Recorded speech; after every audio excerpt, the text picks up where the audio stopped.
Good morning, race fans, and welcome back to Road America, America's National Park of Speed. I'm Kyle Heyer, joined by Austin Cobb for GRIDLIFE NOS Energy Track Battle Championship. This is our final session of 7 for the weekend for 30 of the fastest time attack cars here in North America.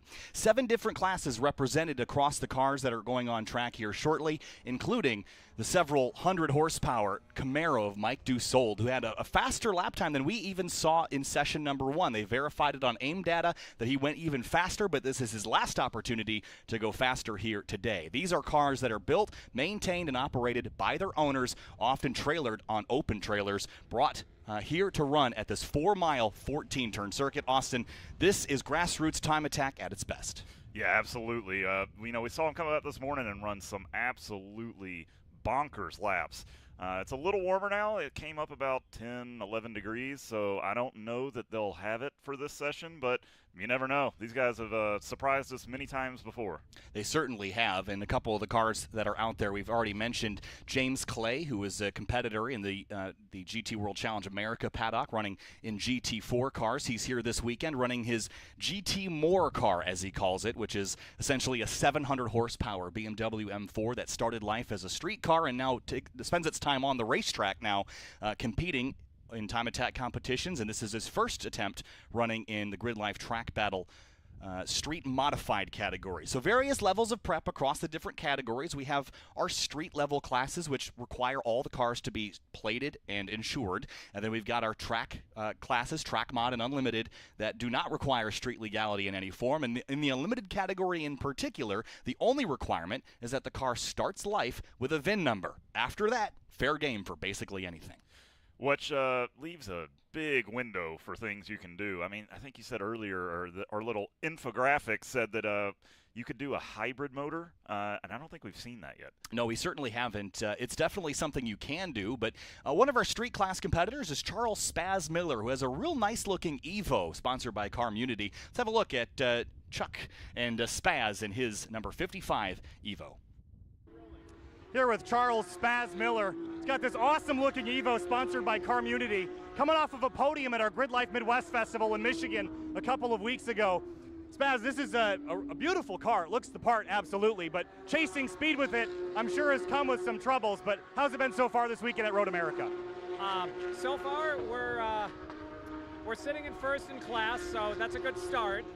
But still running into some of the oil issues we had at Midwest. I know on the live stream there you commented about the smoke, and there's a lot less of it now, but we need to keep working on keeping the oil in the car. But we're on the right path so far, and obviously moving in the right direction as far as podium spots are concerned. Well, less smoke is always a good thing in an Evo, but this thing is bad fast, and it looks the part too.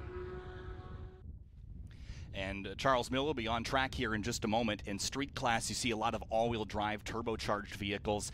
That's kind of the typical form that you'd see here in the NOS Energy Track Battle Championship as far as street class goes. Of course, we've got Street GT, which is cars that are under $130,000, and all you can effectively do is suspension and brakes. Can't change the aerodynamics of those cars. They have to remain OEM. You get into street mod, track mod, then you can start stepping things up, and then into unlimited. There's Mike Dussault rocketing down the front straightaway here into turn number 1, and he'll be the first driver to take lap time here with Jimmy Diggs, Jackie Ding following him in that track modified Toyota GR Supra. Some real fast cars following behind that. Ernestus Pazelis and Brad Perkins, David Calzada, those 3 cars, including actually 4 now, Nick Gardner, also unlimited class cars that are real fast in a straight line. And we might see that heat coming into play already. We see Jimmy Diggs getting a little sideways out of turn 1. Nice little power slide, just having some fun out there. Yeah, they've turned that thing up to north of 650 horsepower, and he said that this is retirement for this car. At least Road Atlanta was with Super Lap Battle, but he brought it out of retirement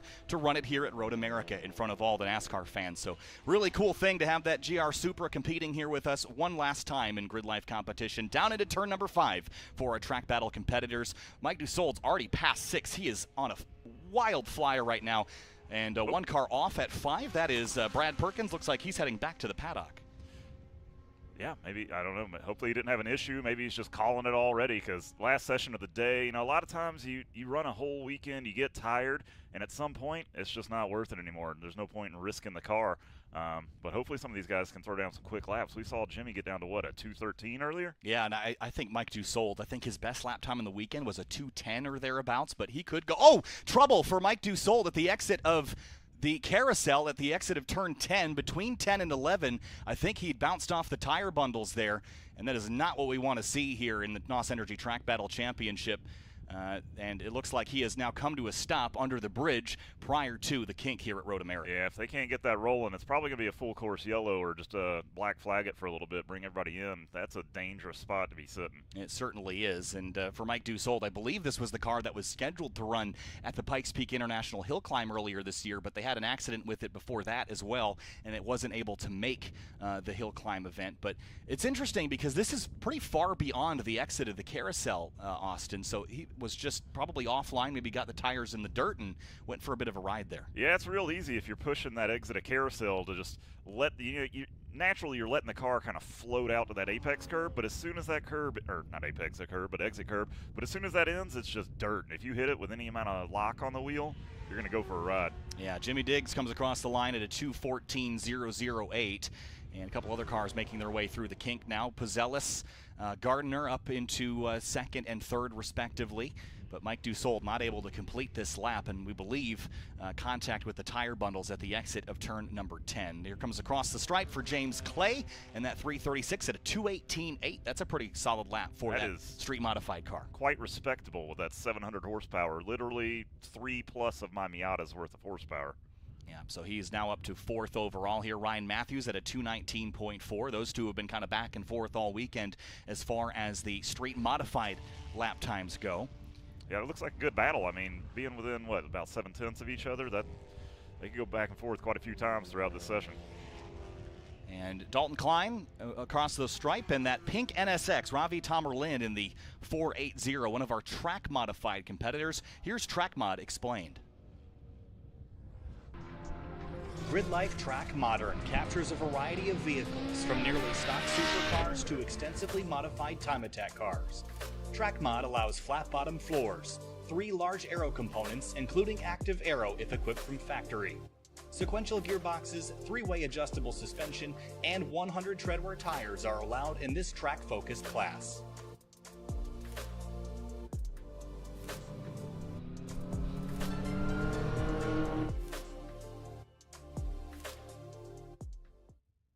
Get a great look at our different time attack classes down in the GRIDLIFE paddock by the exit tunnel here at Road America, or that last paddock before you leave. But make sure you check us out during lunch. All the different categories here. I think we have 6 of our 7 classes represented here this weekend, and you can learn more at grid.life/time attack. And cars continue to make their way around as we check back in over at turn number 11 and see there is definitely some safety trucks over there, but otherwise I think we're still green as the session as a whole, but definitely attending to the Dussault number 257. So safety trucks over there. It's unfortunate end to his stint here at Road America, Austin, but you hope that those tire bundles are softer than the concrete at the very least. Yeah, I mean, hopefully he didn't get into it too bad and there ain't too much to fix. We can definitely see that green flag waving down on the bottom right of the screen. So once they clear that and hit the kink, they're back on a green flag lap. So looks like they're going to pull him out pretty soon here, and everybody can get back to full rip. Ernestus Pizzellis back at a 2:16.235. He's gone a little faster than that throughout the weekend, so I'd expect him maybe to go quicker in this session a bit later on. As down into turn 3, there's a good look at Jimmy Diggs back on course again, still hunting for lap time in that crazy nearly 700 horsepower Toyota GR Supra.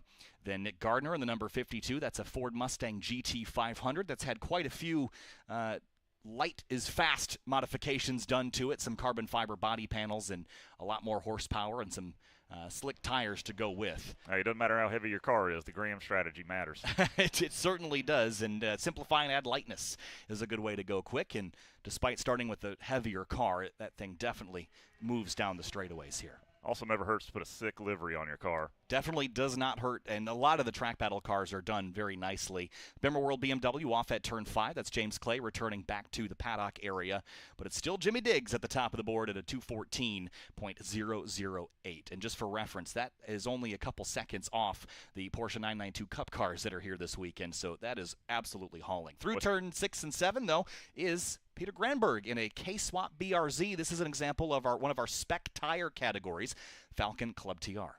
Yeah, man, and they're on that Falcon RT660. It's an absolutely fantastic tire, comes in early, and what I really like about it is the feel around the limit. It is just a fantastic tire, super fun to drive on, and that car is beautiful, and maybe one of the best packages, you know, that you could put together for a reasonable, not super expensive, not super overpowered, you know, track car. That K-swapped FRS or FT86 package is it's just such a good track package. And it's an example of a car that's actually leading the category in the points championship this season. It's Dana Basinski at the top of the standings in a pretty similar build. It's another K-Swap BRZ, and Dana is the points leader. Not here this weekend. This is a non-points event for our track battle competitors, but it is points for our GridLife Touring Cup competitors, and we'll cover more of that in our last race of the day in a little while. Yeah, and that really just goes back to the discussion yesterday about, you know, when you're getting into time attack or wheel-to-wheel racing, or you're just trying to go out there and compete, it really starts with the car you want to run. It can really determine how competitive you're going to be. And we do have a black flag all on the racetrack, which means that all drivers must be returning to pit lane this time by, and that is because of the pickup and I guess dragging off course of Mike Dussault's Camaro. So that will mean everyone will head back up to pit lane and potentially wait to go back out. We still have plenty of time left in this session, and gives drivers an opportunity to cool their stuff off, certainly. So maybe some of the cars that went in will have some time to cool off and head back out for maybe one more run at a quick lap here. Yeah, absolutely. When you got this much time left in the session, in a time attack session, there's just really no sense in doing a hot pull and risking damage to crew, EV, maybe the car. You just never know what can happen, so I think that's a good call on their part. Yeah, certainly, and there's a lot of safety trucks over there. You see one further down covering the exit of the carousel, and again, Mike made it out of the carousel, but maybe had a wheel off to the left and didn't get a great look at it. It's pretty far off in the distance, but just hoping Mike's okay. We'll get an update for you when we can, as we send everyone back up to pit lane and wait for the session to resume. And there's that K-Swap FRS, or is it a BRZ? It's a BRZ. BRZ sitting right there. Beautiful livery, cool car. Really love to see it out here. Got a couple of Caymans stacked up. And that Porsche Cayman is Jerry Liu, and that is an example of a street GT car, which is that class we talked about earlier, that is all about big displacement cars, or at least bigger than some of the Hondas and Mazdas we're used to in GridLife. And this is a kind of car that you can't really do a lot to in track battle competition. You're just kind of forced to run with the chassis mostly as it is from factory, and that kind of keeps costs low. Really just consumables, brakes, tires, that sort of thing. But Street GT is not a spec tire category, but you have to run on 200 treadwear tires at max. So another example, it's Kyle Magnussen right ahead of him, and I'm not sure if we can get real tight on the roof of this car, the 570 of Magnussen, but that car was upside down at Barber Motorsports Park a couple of weeks ago. Real slow turnover in the gravel trap, but Kyle went on to finish on the podium that weekend in the session right after he flipped over. Yeah, man, something about going to Alabama and driving on a racetrack just makes you want to Ricky Bobby the whole thing.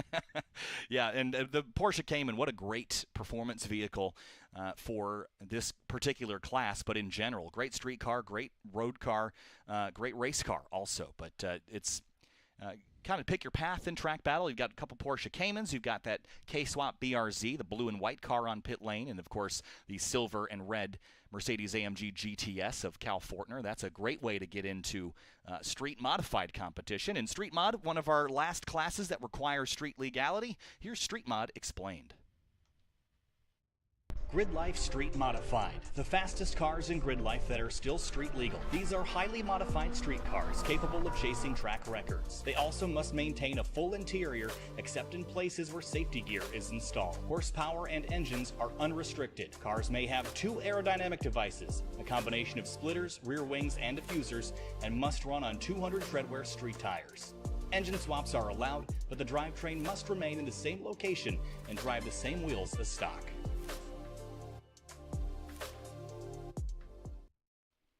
Street Modified, one of the fiercest categories in NOS Energy Track Battle competition as well. Some great fights we've had in past years with Alex Moss in a K-Swap S2000.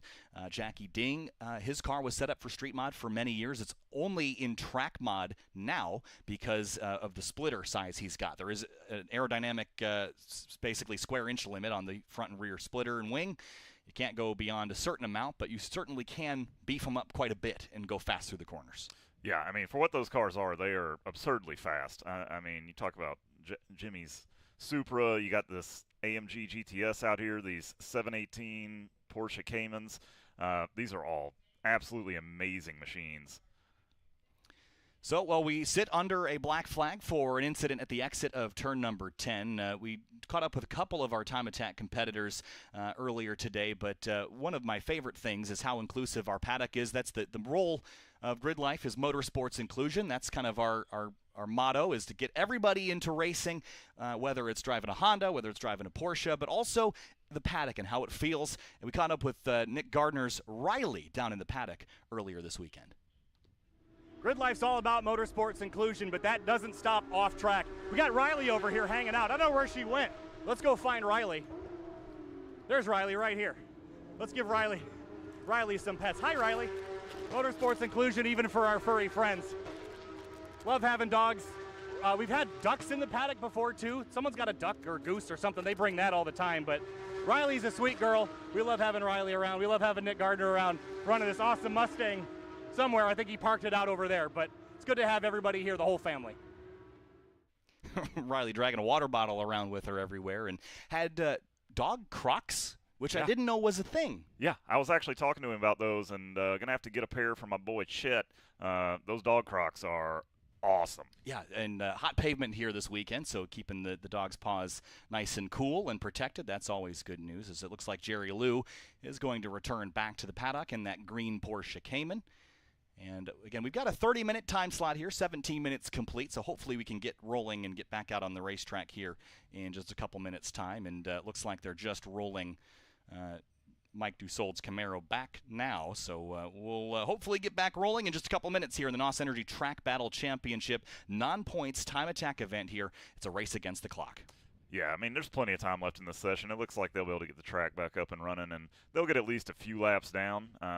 You know, at least one flyer, maybe a few. Yeah, I hope so. And the cars that are on pit lane right now, they look like they're ready to go again. Kyle Magnussen, Peter Granberg opening the door, maybe to cool off a bit. Gets hot in these cars, and you see in NASCAR all the time, you know, drivers talk about the temperature in the cars, 120, 130 degrees. That's no different in these cars, and most of the drivers are removing air conditioning and things of the sort in the classes that allow such things like Track Mod and Unlimited. But a lot of the classes actually require you to keep your air conditioning and all of your HVAC systems working normally, which means they can fire up some AC while they're waiting to get back rolling. Man, I tell you what, having AC when you're sitting in the paddock like that is the best. You know, my Miata started life as my daily driver, and when I used to go to the track and could just sit there with AC and watch all those people in their race cars sweating, I would just laugh.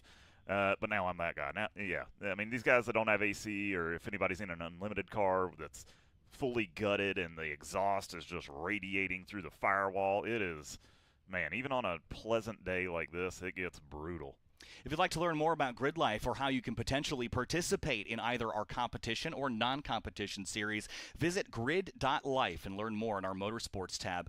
We offer events all over the country with all sorts of driving. All of our events, except for this one, funny enough, as the support series role here for NASCAR, include Drift, Time Attack, and our GLTC Racing Series, as well as HPDE, High Performance Driving Environment. That's a great way to get yourself into track driving at a low cost. Really, the only thing you got to do is put some DOT4 brake fluid in your car, make sure it'll stop okay, put some fresh brake pads on. Doesn't matter what you have. Our introductory class in Track Battle is called Sunday Cup, and that's a category you can run in a Honda Fit.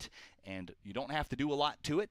A lot of drivers are on stock suspension and mostly stock braking systems as well. So you don't really use the brakes a lot in the Honda Fit either. So that's a great way to get into time attack driving on a budget and use that car for everything else in your life too. Yeah, absolutely. That's a perfect example of a car that can be crazy reliable, on track, off track, daily driver, pick up groceries, carry the dog, do everything in it. You could bring an extra set of tires, all your tools, your tent, everything.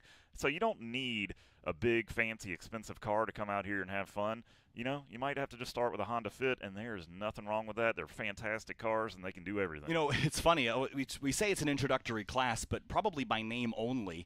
We see a lot of drivers that get into track driving with cars like the Honda Fit or Mazda 2 or Toyota Yaris, but we've also seen drivers that are tired of playing the spend money game and just drop back down into Sunday Cup because the competition is fierce and you don't have to shell out a lot of money, and everyone's on a level playing field with, again, a spec tire, that Falcon RT660.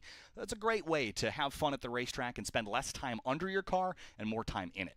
Yeah, that's actually, you know, a lot of people, they come from street cars and they put big turbos on them and all this power. And it's a long-running joke that the longer you've been on track, the more your car just keeps going back towards stock. You keep getting faster while the car keeps getting slower.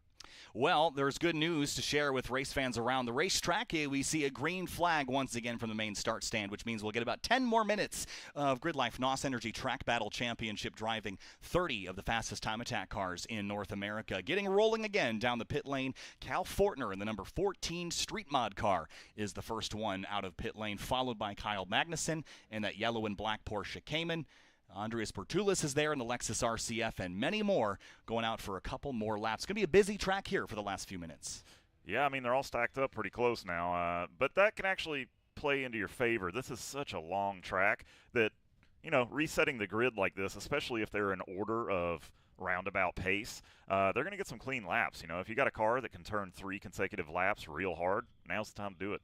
So cars on course now heading down towards turn number 3, and once again it's a Street Mod Mercedes-AMG GTS heading down towards you race fans at turn 5 and 6. And I know those that are up on the hill there, they have found the spot to be here at Road America. That's my favorite spot too, up under the trees in the shade, and you get to see one of the best passing corners here at this 4-mile track in Elkhart Lake, Wisconsin. Learned an interesting factoid about how this track was originally built.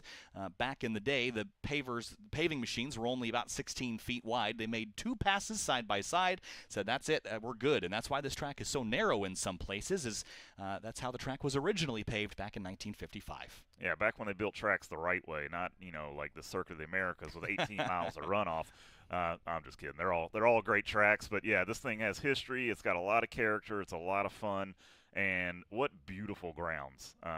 Yeah, I mean, getting that carousel spot, walking down the trail, you're in the trees, it's nice and cool, you get the breeze running through there, and watching folks rip around the carousel. I mean, you just don't get this at every track. I mean, it's literally built into the forest. It's great. Well, they call it the National Park of Speed, and I've started calling it the Jurassic Park of Motorsports. And if you are walking in the woods right now and can hear me over the PA, you'll know exactly what I mean. Just walking through paths in the trees, and all of a sudden, vroom, car goes by, ripping by at 100 miles an hour. It's like dinosaurs in the forest. It's such a cool sound, really cool sights as well. You mentioned the grounds here. Absolutely gorgeous. I just noticed the beach over there. They got palm trees outside at turn 10. We just saw that yesterday, ripping around the grounds with one of our staff photographers, Rob Wilkinson. Got some great sights. We drove around the whole outside of the track. Just some great viewing and vantage points here at Road America. Yeah, you'll be hard-pressed to find a more beautiful track than this. It's really a whole experience. This isn't just a racetrack. You know, everything about it is special. So cars rolling back again as they make their way through Canada Corner and back around towards turn 14. And they'll get probably 2 or 3 laps to lay down their fastest laps possible. We have already broken several of our records from years past here at Road America, in part to this brand new repave that has significantly picked up some of the cornering speed, as Cal Fortner will trip the timing and scoring loop for his return to the racetrack. Then it's Kyle Magnussen, followed by Andreas Bertulis in the Lexus, Corey Ross in the blue and white BMW, and behind him is Ravi Tamerlin in the Acura NSX, and Dalton Klein in the orange Corvette. Peter Granberg in the Subaru BRZ behind him. So a couple drivers making their way around. Brad Perkins in the Chicane Motorsport BMW. That thing makes a heck of a noise when it goes by. Yeah, there's so many cars out here that sound fantastic. I just love hearing them at full rip. Really, is that RCF still out here? Yeah, it is. Andres Bertulis, he is just ahead of Peter Granberg, who we're looking at now on the run down to turn 3. He's gotten his time's worth this weekend in that Lexus RCF. We talked about it in the previous session that he's basically been on track all weekend. Yeah, my guy. Every time the track's green, he's been on it and running laps. And the reason why that's important is because most time attack cars are really only built to go 2 or 3 laps at a time, if that. Yeah, well, apparently his isn't. I think he might have a endurance car built here, but if he's working on driver development, that's what you need. You just want lap after lap after lap. Figure your car out and then come back to the garage and say, you know, maybe he's taking notes after every session, noting what the car is doing, what he needs it to do, what he needs to do, and just go back and start, you know, planning. And I think the other thing to consider is that when I mentioned cars are built for 2 or 3 laps, yeah, maybe they are, but for tracks that are half the size of Road America. So one of the things you're fighting a lot of times in home-built cars is heat soak and heat under the hood, and you try to build in air ducts and things to exhaust all that heat in such a way that you're not building temperature that you can't dissipate later. So if you build a car to basically overheat to extract all that performance out in 2 laps at a place like Gingerman Raceway in South Haven, Michigan, that's 1 lap here at Road America. So that all changes. And this is kind of an outlier as far as track lengths go on our schedule. So that's something to consider this weekend as well. Yeah, and that goes back to the aero talk we were having earlier. When you talk about cooling, you can't just open everything up as much as you want and vent all the air you ever want. On a track that's this fast, you'll make your car super slow if you have huge vents and you're moving a ton of air through in and out of coolers. You're playing you know, the NASCAR folks know this. You're constantly playing the compromise game between having enough ducting but not too much, because every little tenth counts. Well, Cal Fortner pulled back down pit lane, but Andreas Bertulis just improved his time this session to 2:22.844. Corey Ross also improves to a 2:26.398, and wow, Brad Perkins, what a lap, a 2:14.797. I think that's the fastest he has gone all weekend long. Man, that is a ripper. Just bringing it out in the last session, heat of the day, just getting it done. And remember, these are cars built in garages, and for Brad Perkins, they've done a lot to this car in recent months, put a new livery on it so it looks the part as well. But a 2:14.797 is real quick around this 4-mile track at Road America. And, well, that's a little quick down pit lane there for the NSX of Tomerlin. He might get called on that. They're very strict about pit speed here, and rightfully so, but that looked fast to my eye. We'll see if he gets called for it.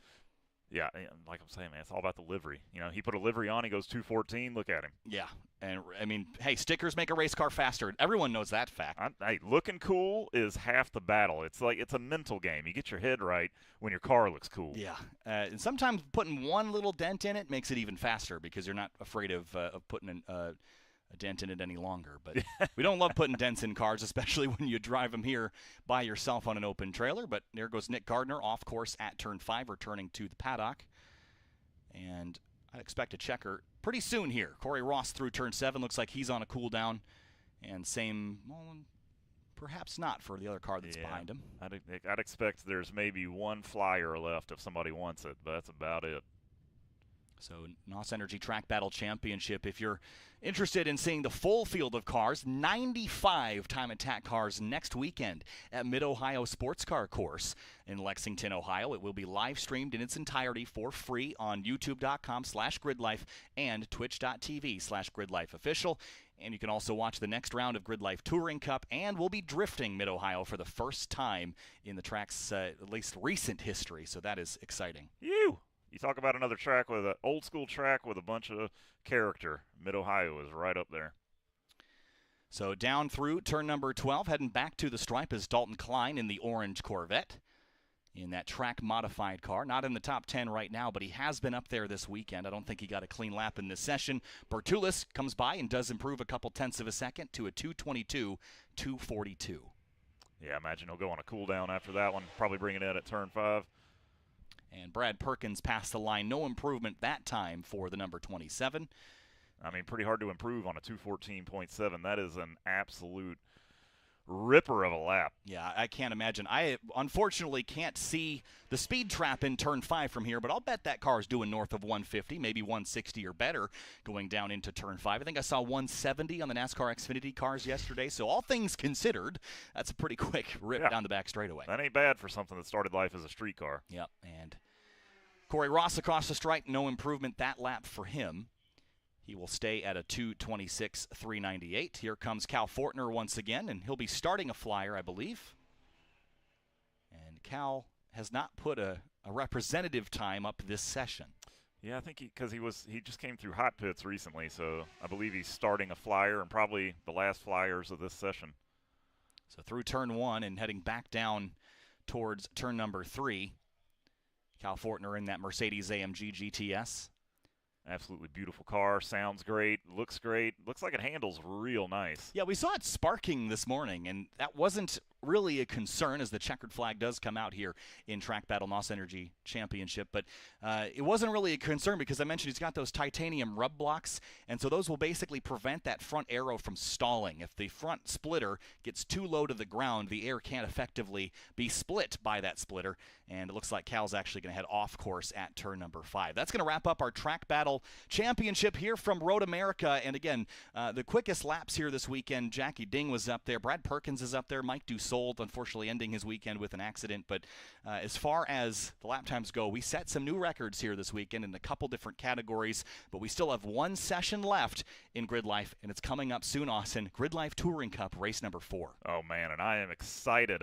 Race 4, as anybody familiar with GLTC knows, is the invert race. So excited to see what that invert is, and man, it's going to be a party. Well, we'll be back in just a moment for Grid Life Touring Cup race number 4, single-class sprint racing with all sorts of cars, including a minivan. We'll see you back in a few minutes for GLTC.